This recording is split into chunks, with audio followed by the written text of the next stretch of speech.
Bueno, agregamos el fallo Acebal, Polacci, Julio César contra Compañía de Radiocomunicaciones Móviles, S.A.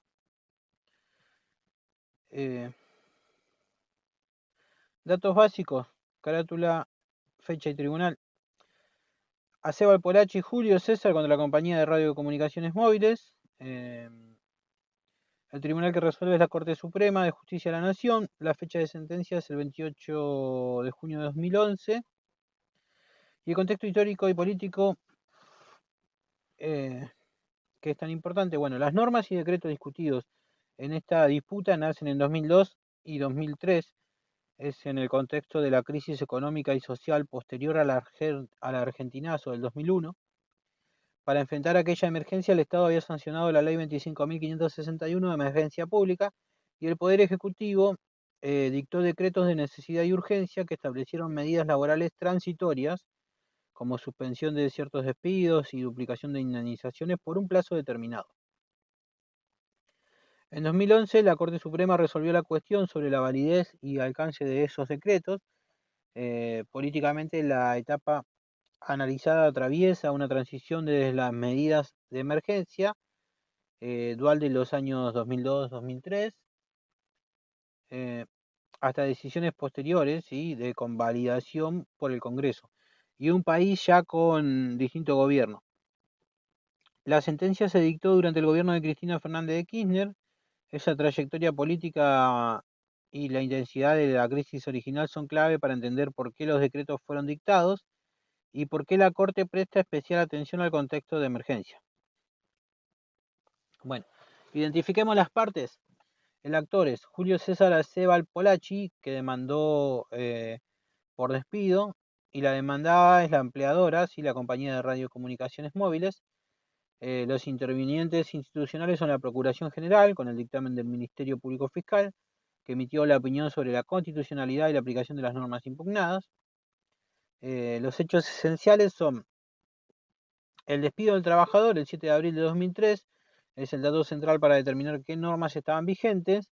En 2002 el Congreso dictó la ley 25.561, la de emergencia, y con posterioridad el Poder Ejecutivo dictó decretos, entre otros el decreto 264 del 2002 sobre procedimiento y alcance, el decreto 883 del 2002, prórroga del resumen de duplicación por 180 días, y después hubo otras prórrogas como el decreto 662 del 2003.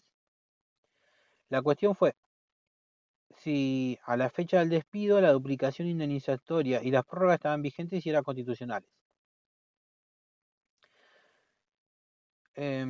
¿Cuál era la cuestión jurídica? Bueno, eran válidas y aplicables al caso concreto las medidas decretadas, los DNU y decretos reglamentarios que duplicaban indemnizaciones y suspendían la posibilidad de despedir sin pagar la duplicación.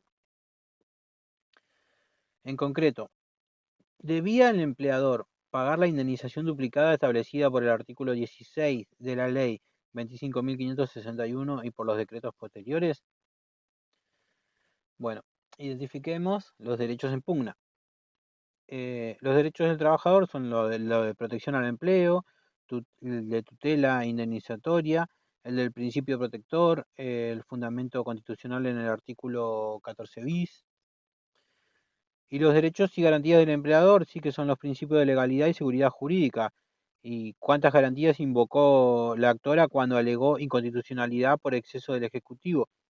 El empleador adujo violaciones a artículos constitucionales como por ejemplo el 17, el 18, el 28 y el 31 según su planteo.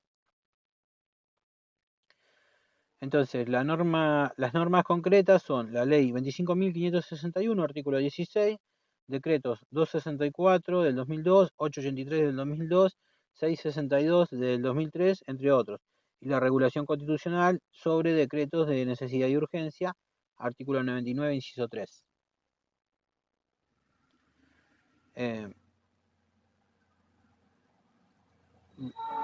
El artículo 16 de la ley 25.561 introdujo transitoriamente medidas laborales de protección, que son suspensión de ciertos despidos y duplicación indemnizatoria por un lapso. Su aplicación dependía de la vigencia de la ley y de sus prórrogas. Los decretos de necesidad y urgencia, sí, artículo 99, inciso 3, son normas dictadas por el Poder Ejecutivo en casos excepcionales de gravedad y urgencia. La Corte desarrolló criterios para controlar su validez. No son leyes ordinarias y su uso tiene que ser la excepción. El fallo de Polacci analiza precisamente cuándo esos decretos están justificadamente dictados y cuándo no. Bueno, ¿qué resolvió la Corte? El resultado práctico, la Corte hizo lugar al recurso extraordinario planteado por la demandada, revocó la sentencia de la Cámara que había aumentado la condena con base en la aplicación de las prórrogas y duplicaciones y ordenó que el expediente vuelva al tribunal de origen para que dicte un pronunciamiento compatible con lo resuelto por la Corte. En la decisión, la Corte analizó la naturaleza y vigencia de los decretos y concluyó, en el marco del caso concreto, que el artículo 16 no estaba en vigor aplicable al momento del despido del actor de la manera en que lo había entendido la sala de la Cámara. Entonces, la Corte dijo que, para los efectos de este caso, no correspondía aplicar la duplicación indemnizatoria que la Cámara sí había aplicado. Por eso revocó lo resuelto y devolvió el asunto para que se ajuste a esa conclusión. ¿Cuál fue la razón jurídica que explica esa decisión? Bueno, la Corte realiza dos operaciones jurídicas que constituyen su núcleo rector. Primero, bueno, el control formal y material de los decretos, o sea, aplicó la pauta jurisprudencial que exige cuando el Ejecutivo dicta normas con efecto legislativo, si DNU o normas análogas, demostrar que se dieron los requisitos constitucionales, emergencia, urgencia, imposibilidad de tramitar la ley por vía ordinaria, y que la medida fue proporcional y razonable en contenido y alcance. Esa pauta se enraiza en precedentes recientes, por ejemplo, consumidores argentinos y en principio de control judicial sobre actos del Ejecutivo.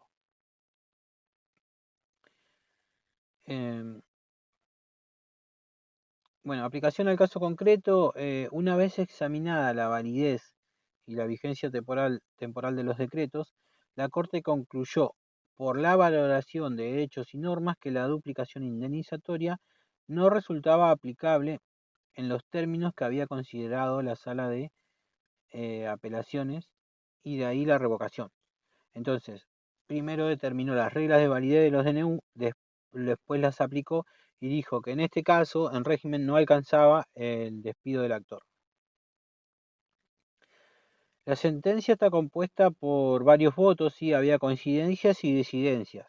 En el texto figuran las coincidencias y disidencias, como por ejemplo Petracci y Argibay, que emitieron disidencias en puntos concretos, lo que muestra que no fue una decisión monolítica, ¿sí?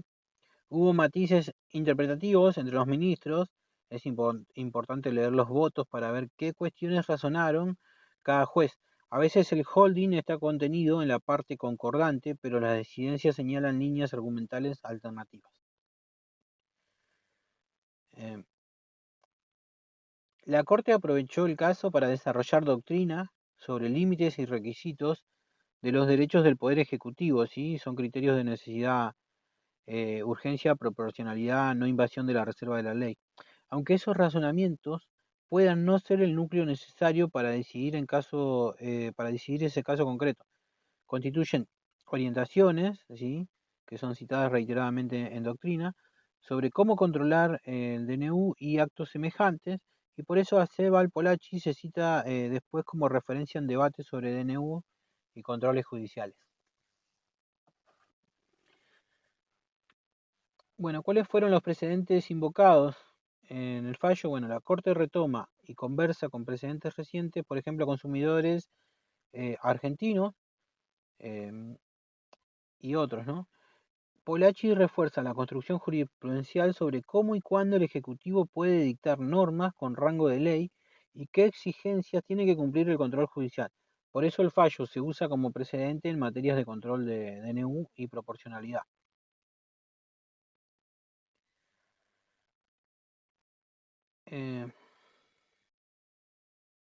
Bueno, vamos a desmenuzar la opinión de cada parte, ¿no? ¿Qué decía la Procuración, el Ministerio Público Fiscal? Bueno, en su dictamen defendió la validez de las medidas de emergencia como instrumentos razonables para contener la crisis y proteger empleos. Señaló que en el contexto dramático del 2002 las medidas tuitivas protectoras eran coherentes con el artículo 14 bis y con la finalidad social que perseguían. Después tenemos, bueno, la postura del trabajador y muchas voces de las asociaciones, sindicatos pro trabajo que sostienen que en situaciones de crisis, medidas como la duplicación indemnizatoria fueron adecuadas para frenar despidos y proteger la dignidad laboral. Ahora, en cuanto a la postura del empleador, que fue el que planteó el planteo de la demanda, alegaban que los decretos se excedían la potestad reglamentaria del Ejecutivo y que invadieron la función legislativa, lesionando garantías constitucionales. La sala de la Cámara había aplicado la duplicación y la Corte Suprema revocó esa aplicación en este caso concreto, ¿sí? Y la disputa técnica fue bastante compleja.